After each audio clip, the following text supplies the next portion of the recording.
আসসালামু আলাইকুম। আলহামদুলিল্লাহ, আসসালাতু ওয়াসসালামু আলা রসুলিল্লাহ।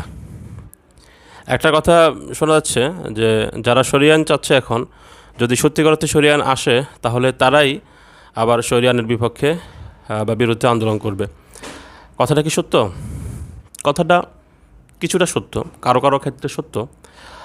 বিশেষ করে যারা বিভিন্ন লিবারেল কনসেপ্ট দ্বারা আসলে নিজেদেরকে সাজিয়ে নিছে, অর্থাৎ যাদের চিন্তা চেতনা লিবারেল কনসেপ্ট দ্বারা প্রভাবিত, ওই সমস্ত ব্যক্তিদের ক্ষেত্রে সত্য। আমি একটু প্রসঙ্গটা ক্লিয়ার করি। যারা উদাহরণস্বরূপ যারা এখন ধর্ষণের যে মহামারী, এটা দেখে যারা শরিয়ানের কথা বলতেছে, তারা নিজেরা যদি ব্যক্তি জীবনে ইসলাম প্র্যাকটিস না করে, তাদের মধ্যে যদি আসলে দেখা গেছে অসংখ্য মানুষ এমন থাকতে পারে যে নিজে হয়তো বা জেনা করে, এটা আসলে সম্ভব, সে নিজে জেনা করে এবং সে দর্শনের বিপক্ষে কথা বলতেছে, আন্দোলন করতেছে, এবং এই আন্দোলন করতে গিয়ে সে শরিয়ার কথা বলতেছে। এখন এটা আসলে কিভাবে সম্ভব? একজন ব্যক্তি যে নিজে জেনা করতেছে, সে দর্শনের বিপক্ষে কথা বলতে গিয়ে শরিয়ার কথা বলতেছে। এটা সম্ভব হওয়ার পিছনে একটা বড় কারণ হচ্ছে যে ইসলামকে ধারণ না করা বা ইসলামের যে মূল্যবোধ সেটা না বুঝে অন্য যে আইডিওলজিগুলো রয়েছে সেগুলোর দ্বারা প্রভাবিত হওয়া। যেমন সে জেনা করতেছে, কিন্তু জেনাকে সে অত বড় অপরাধ মনে করতেছে না, অথবা ইভেন অপরাধী মনে করতেছে না। কেন? কারণ তার মতাদর্শ আসলে এক্ষেত্রে ইসলাম নয়, বরং লিবারেল যে মতাদর্শ, লিবারেলিজম, যার দৃষ্টিভঙ্গি হচ্ছে একজন মানুষ যতক্ষণ পর্যন্ত সে অন্য কারো ক্ষতি না করতেছে ততক্ষণ সে আসলে যা খুশি তা করতে পারবে। এখন এই কনসেপ্টটা কিন্তু ইসলামের না, কিন্তু ওই ব্যক্তি প্রকারান্তরে আসলে এই কনসেপ্ট দ্বারা এত বেশি প্রভাবিত যে সে বুঝতেও পারতেছে না যে সে যে শরিয়া চাচ্ছে, ওই শরিয়া আসলে কিন্তু তার এই যে স্বাধীন হওয়ার যে বিষয়টা, যা খুশি তা করতে পারার যে বিষয়টা, সেখানে কিন্তু লাগাম চলে আসবে, তাকে জবাবদিহি করতে হবে, সে স্বাধীন হবে না, সে অন্য কারো ক্ষতি করতেছে না দেখেই সে যা খুশি তা করতে পারবে না।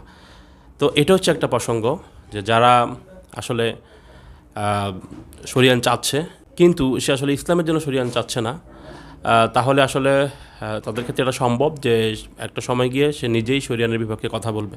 কারণ শরিয়া আইন আসলে এটা শুধুমাত্র কিছু বাহ্যিক যে জুলুম যেটা আমরা দেখতেছি, এক্ষেত্রে একটা প্রসঙ্গ হয়তো ক্লিয়ার করা উচিত যে কিছু কিছু বিষয় রয়েছে, যে কিছু কিছু অপরাধ যেগুলো আসলে লিবারেলদের নিকটও অপরাধ, আবার ইসলামের দৃষ্টিতেও সেটা অপরাধ।